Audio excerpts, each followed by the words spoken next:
My name is Lucy. I am 35 years old. I am married.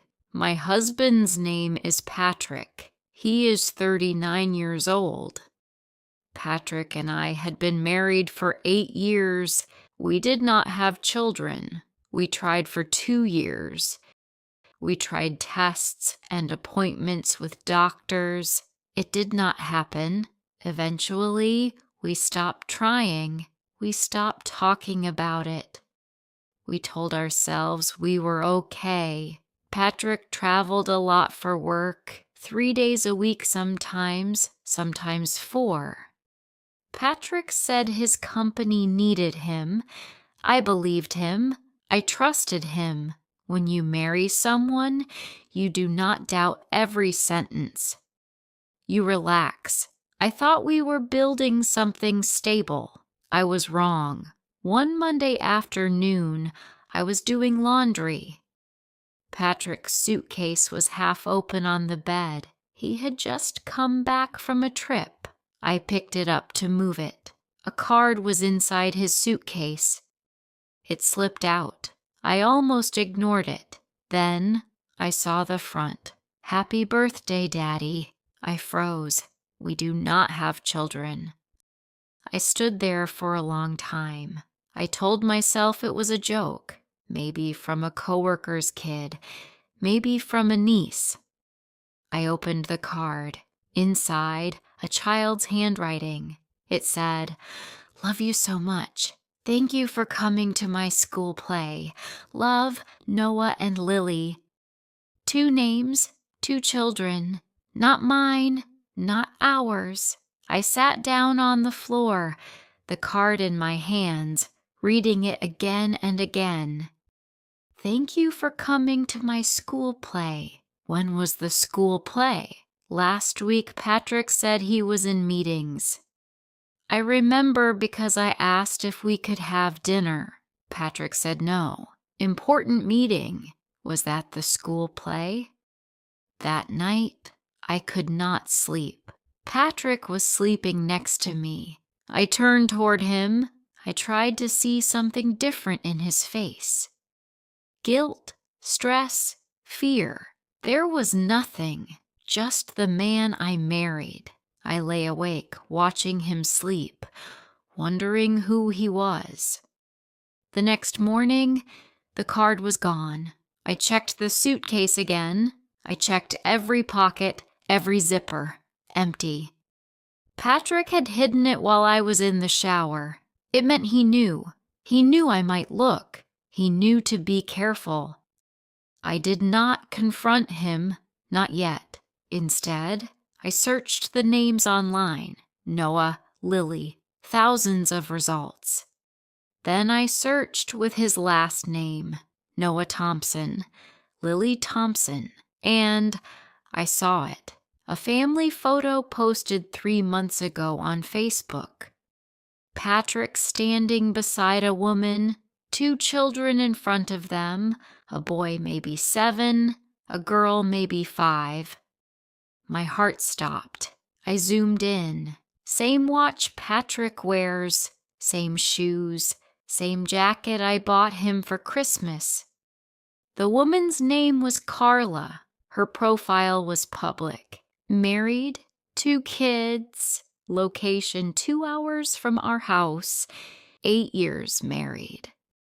8 years, the same as us. I scrolled through her photos, birthday parties, school events, holiday dinners. Patrick smiling, holding children, kissing her forehead the same way he kissed mine. I called the number listed on her profile. I said, "Hi, is this Carla?" She said, "Yes, this is."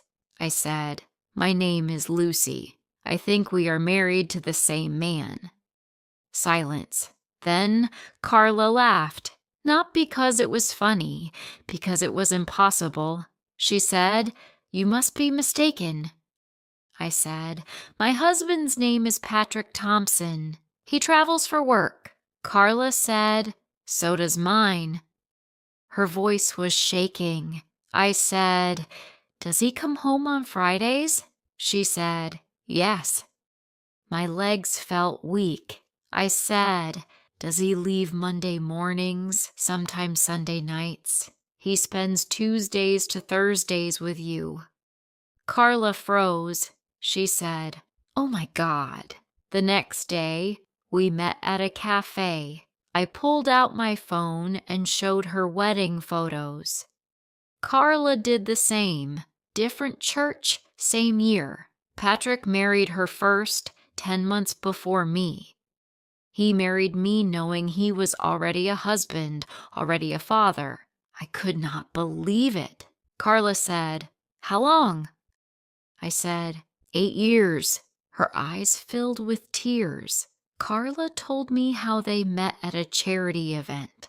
Patrick was kind and funny. Carla said he worked hard. Patrick missed a few school events but always apologized, always brought gifts. I remembered the gifts Patrick brought me from his business trips. I felt hurt. We decided to confront him together. We waited at my house. Patrick came home at 7 p.m. He was carrying his suitcase. Patrick stopped when he saw Carla. His face turned white. His eyes moved from Carla to me. His mouth opened, but no words came out. I said, "You want to explain?" Patrick looked at Carla, then at me. He said, "I can explain." Carla said, "No, start with why." Patrick sat down on the couch. He said, "I didn't plan this." I said, "You married 2 women. That takes planning." Patrick said, "I loved you both." Carla said, "Did you lie to both of us?" He said, "Yes." I felt angry. I said, "How? How did you manage this?"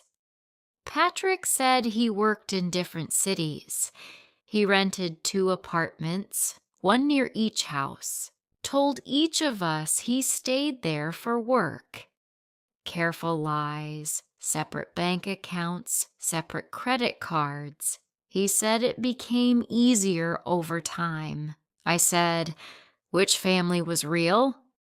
Patrick looked at the floor. He said, "They both were." My heart broke. I thought about our dinners, the trips we took, the nights he held me and said, "You are my whole world." Now I know I was half of it. Carla began crying. She said, "What about the kids?" Patrick said, "They don't know. Please don't tell them." That was when something changed inside me. It was no longer about love or hurt. It was about character. About the kind of man who can look at his children and live a lie, who can kiss them goodnight and drive to another wife. I left the room. I needed air. Patrick followed me out. He said, "Lucy, please listen to me." I did not turn around. I said, "How many times did you kiss me after kissing her?" Patrick said nothing. That was my answer. The divorce process was long and messy. Lawyers asking questions I did not want to answer. Family who said, "We always thought something was wrong, but never said anything." The children found out. Carla told them the truth. She was sitting with them on a bench. Noah was crying. Lily was holding her hand. Carla was strong, stronger than I thought. Noah asked, "Does this mean Dad doesn't love us?" I could not hear Carla's answer, but that question stayed with me because I asked myself the same thing. Did Patrick love us, or did he love the feeling of having 2 homes to run to? Months passed. The anger cooled. I understood something. He did not build 2 families because he loved us. He built 2 families because he feared being alone. So he chose both and lost both. I do not hate Carla. We speak sometimes, not as friends, but as two women who lived the same lie. We remind each other that we were not foolish. We were trusting.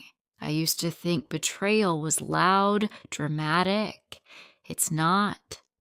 Sometimes it's quiet, organized. Sometimes betrayal looks like a man coming home smiling, kissing your forehead, and asking what's for dinner. I was married for 8 years, but I was not the only wife. He had another family, and losing him did not break me. Because love is not proven by how often someone comes home. It's proven by whether they ever left, and he was never fully there to begin with. If you liked this story, please like, comment, share, and subscribe.